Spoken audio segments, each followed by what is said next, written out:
Pisces Sun and Rising. Welcome to your January 2025 Astro Update. It's Raina here. So first and foremost, I'm recording this in the second week of December.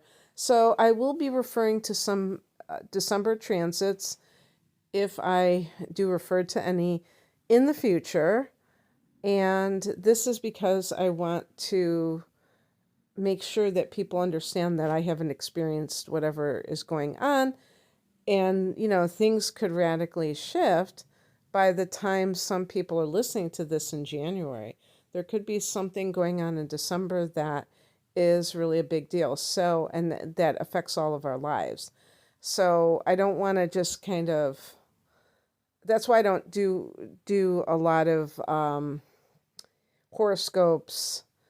I would never do them like months in advance. I can't see myself unless it was a very specific situation because I want to be as topical as possible. But anyway, this month, as we begin 2025, we have Mars retrograde in Leo, and this is affecting your work sector, but it goes into Cancer in January, and that's a fellow water sign, and Venus goes into your sign at the beginning of the month. So you have some very interesting things happening. So on the 2nd of January, Venus goes into Pisces. This is the last sign that Venus is going to go into before Venus retrogrades in early March 1st to be exact. So because Venus is a very fast-moving planet like Mercury, the fact that it's going into Pisces at the beginning of January shows you that it's slowing down, because it would probably normally go through a few signs before March, and it's not. So this is good for you if it does seem like it's taking its sweet time to go into Aries, because it just gives more of its blessings to you, Pisces. And one of the things with Venus in the first house is that it can make people attractive to others. And Venus is magnetic, so when we think of being attractive, that is magnetism. A lot of people just automatically think, oh, good, I'm going to be good looking to other people. And no, I mean, it's really beyond that. It transcends that. You could have somebody who is physically attractive and they don't have that energy behind them that makes them dynamic. It's kind of like an aura thing. And it's not anything that it's not tangible. You can't put your finger on it, but there's some people that they just are very charismatic. There's just something about them. And so this can help you when Venus is in the first house to, charm other people. If you're looking for a job, that can make you more appealing. If you're looking for love, that can make you more appealing. So all the way around. Or even if you're selling something, if you're an entrepreneur, or you are, maybe you work for somebody else, but you are in sales, and, the first house is how you carry yourself. So when Venus is there, however you're presenting yourself, it's going to come across very favorably. And you may even beautify yourself in some way. Like maybe you get a haircut or something, that maybe you go out and buy some new clothing. After all, the prices will probably drop significantly after the new year. On the 3rd, Mercury goes out of its shadow, and so this can be a time when you really feel like things are moving forward. And Mercury has been retrograding in Sagittarius, As I record this, there are still several days for uh, the Mercury retrograde. And then there's the post shadow period too, when some of the same types of cross currents or whatever you want to call it, like getting your signals crossed, can still occur. Now, in your 10th house of career, this is an angular house, so it can be particularly impactful on your life, on what you are dealing with, and maybe you've even had a bit of a slowdown career-wise or some kind of a setback, and this should sort itself out. You may have, you may have even like felt, I don't know about throwing in the towel, but you might be like in a particular profession that isn't, maybe you're a little bit disillusioned with it, and you're thinking about like, do I even want to stay in this type of career? So after January 3rd, things should start to feel clearer to you. On the 6th, Mars goes back. Oh, did I say that? Okay, let me say it again in case. I had to pause it. Of course, now we're in rush hour, so there's a lot of trains going by. But anyway, on the 6th, Mars goes back into Cancer, and this is fellow water signs, so that is good. I mean, even though Mars is retrograding, if it forms a trine to you, and this is actually coming from the 5th house, this could somehow benefit you. It's funny though, because it's like kind of interesting when Mars goes back into the 5th house, because I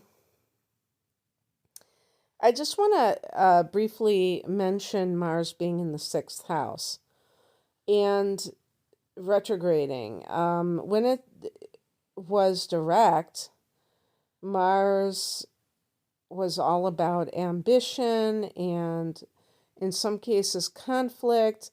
And when it goes retrograde, you feel like you can't make those things happen. You can't have the kind of, you can't produce what you want. You can't achieve what you want for whatever reason, move ahead.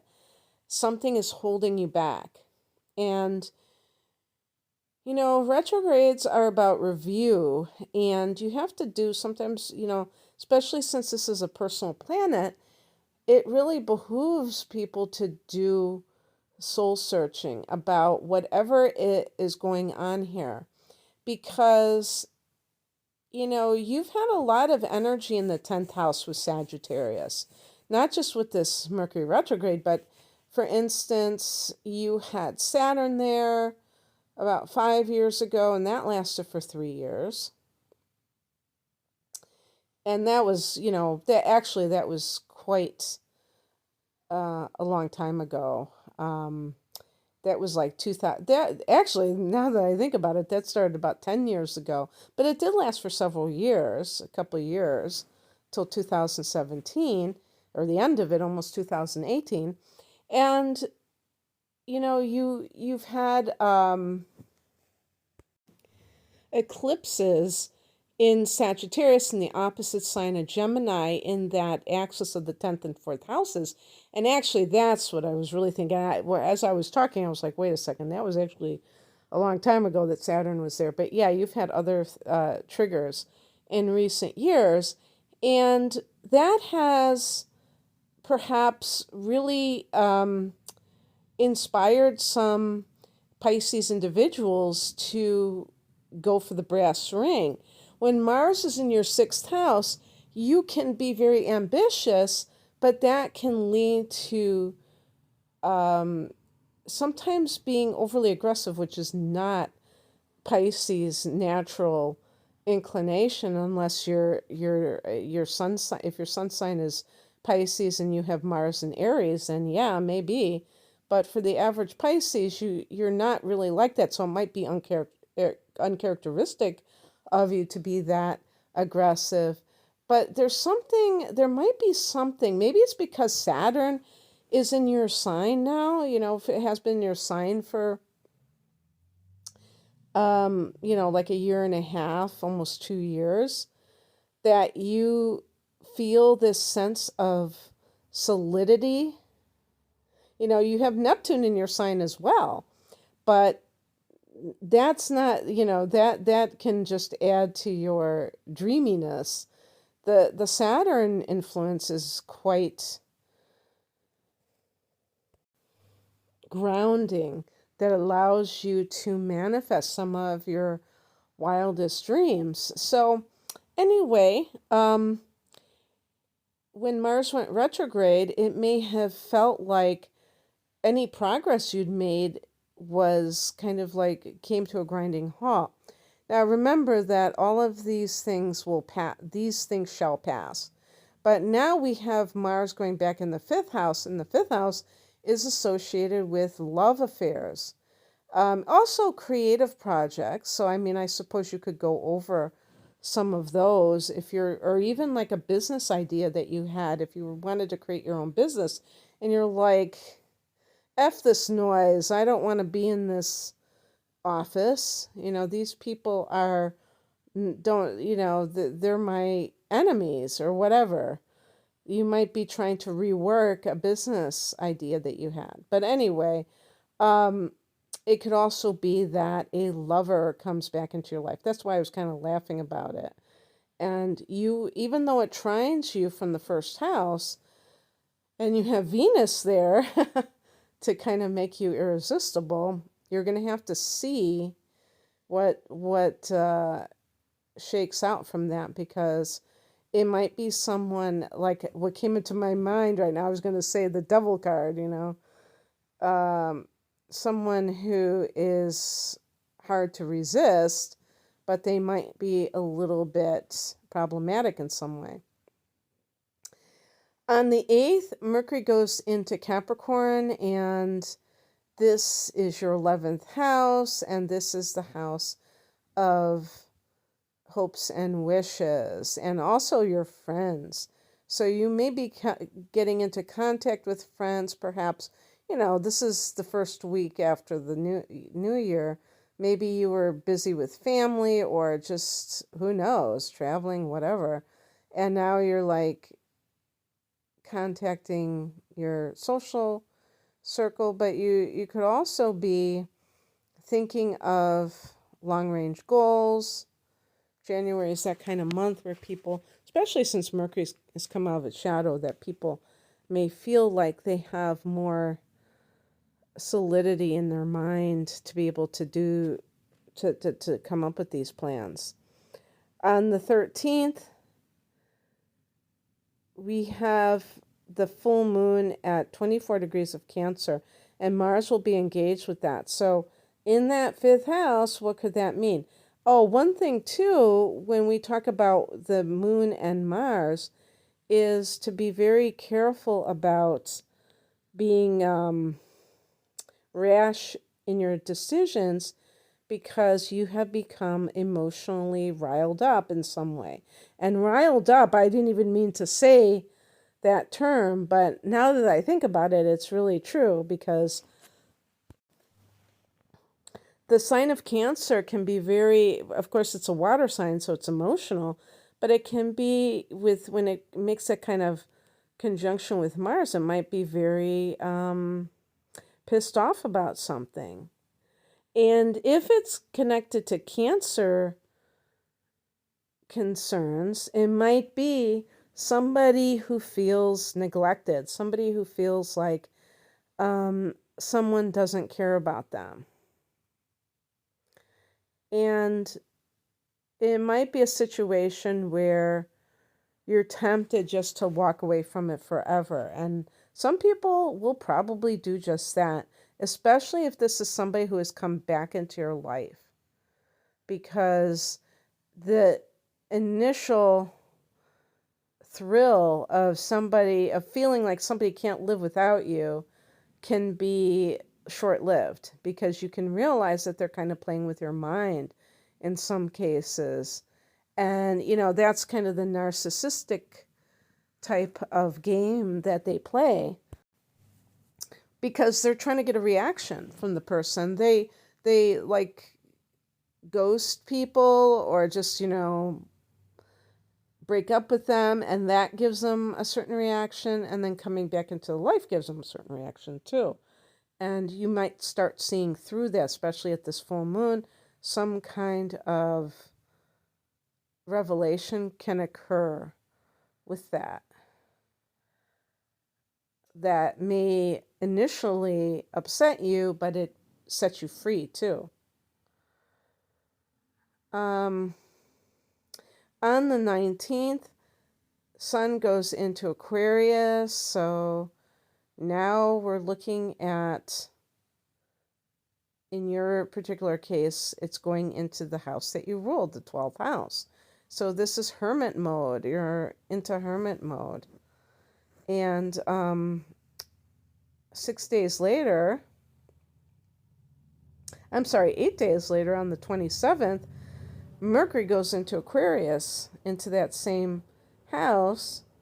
And then 2 days after that, on the 29th, we have a new moon at 9 degrees of Aquarius. So lots of energy going into the 12th house. This isn't, particularly unusual, because it is Aquarius season, and the Sun and Mercury are personal planets, and the new moon. But the new moon happens to be in January. That's why everything is happening. So you may feel the desire to be a lot less social than you were earlier in the month. Maybe you're even going to a retreat of some sort, or you are meditating more, or starting a meditation practice. Actually, after the 29th, it's a good time to start a meditation practice.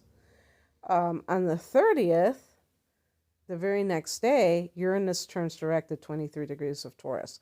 Well, isn't that special? Because Uranus is the ruler of Aquarius. So to have that happen, talk about synchronicity. But it's in Taurus, Uranus. So for you, that is the 3rd house. And okay, so you've had this retrograde in the 3rd house. It may be a situation where I could even see, in a sense, if you have been wanting to work remotely,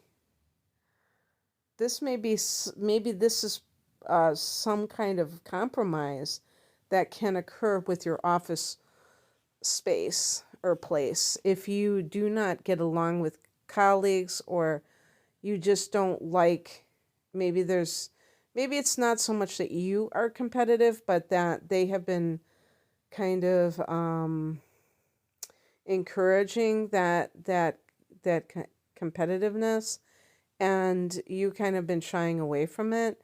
You may be able to do that when when Uranus turns direct.